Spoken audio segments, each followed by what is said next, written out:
Balance diet maintain করে চলুন। মানে ব্রেকফাস্ট, লাঞ্চ, ডিনার, এই তিনটেকে প্রিন্সিপাল মিল বলি আমরা সারাদিনে।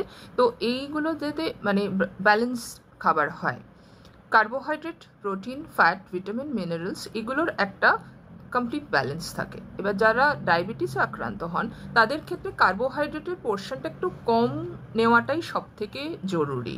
এবং এই কার্বোহাইড্রেট দু রকমের হয়, ভালো খারাপ দু রকমের কার্বোহাইড্রেট থাকে, সেরকমই ফ্যাটও দু রকমের থাকে, ভালো খারাপ।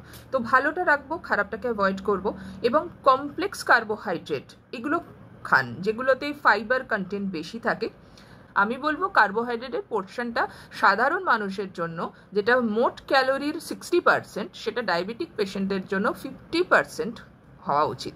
সেকেন্ড হচ্ছে প্রোটিন, অ্যাডিকুয়েট প্রোটিন নিন। প্রোটিনের মধ্যে 3 ধরনের protein, non veg protein, veg protein এবং মিল্ক প্রোটিনের একটা ব্যালেন্স মেনটেন করুন। এবং ফ্যাট, যেটা ভালো জাতীয়, যে খারাপ ফ্যাটগুলো মানে যেগুলো স্যাচুরেটেড ফ্যাট, ট্রান্স ফ্যাট, এই ধরনের জিনিস যেগুলো খাবারে আছে, সেই খাবারগুলোকে টোটালি অ্যাভয়েড করে চলুন। তাহলেই একটা সুষম আহার, ব্যালেন্স ডায়েট এবং হেলদি ডায়েট এটা মেনটেন করা সম্ভব হবে।